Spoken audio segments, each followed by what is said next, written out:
des leaders mondiaux et des experts de l'industrie se sont réunis pour parler des différentes formes d'énergie. Le premier congrès mondial des services publics a réuni des dirigeants mondiaux et des experts du secteur des services publics à Abu Dhabi pour des discussions sur le rôle de diverses formes d'énergie telles que l'hydrogène, le nucléaire et autres. Ils ont parlé des tendances de l'industrie mondiale de l'électricité et de l'eau et de l'exploration de nouvelles technologies.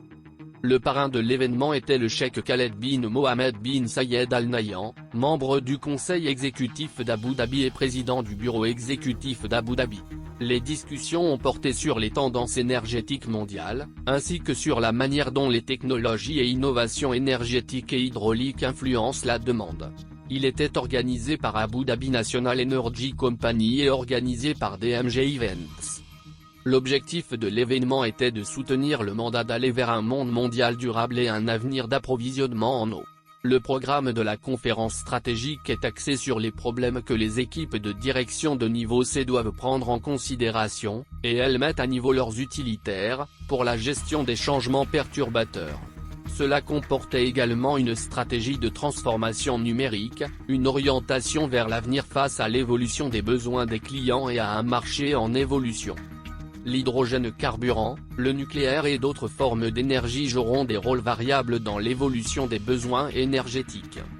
Le secteur de l'énergie souffre de manière holistique, de tant de choses, telles que le manque de capacité à tous les niveaux, que ce soit en amont, en aval, dans la fabrication et les chaînes d'approvisionnement. Cela provoque des perturbations dans la chaîne d'approvisionnement, un phénomène qui affecte d'autres secteurs, a déclaré le prince Abdulaziz bin Salman Al Saoud, ministre de l'énergie du Royaume d'Arabie Saoudite, le deuxième jour. Le monde a besoin de travailler collectivement, de manière responsable et globale en nous fournissant une stratégie pour l'économie mondiale.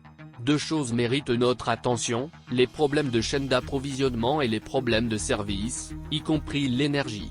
C'est fondamentalement la raison pour laquelle nous sommes ici aujourd'hui et ce sont les deux sujets les plus profonds sur lesquels nous devons nous concentrer, a-t-il ajouté. À mesure que les besoins en énergie évoluent dans le monde entier, l'hydrogène carburant et de nombreuses autres sources d'énergie devraient faire partie intégrante du développement de solutions durables, pour assurer la sécurité de l'approvisionnement ainsi que la croissance économique et la prospérité.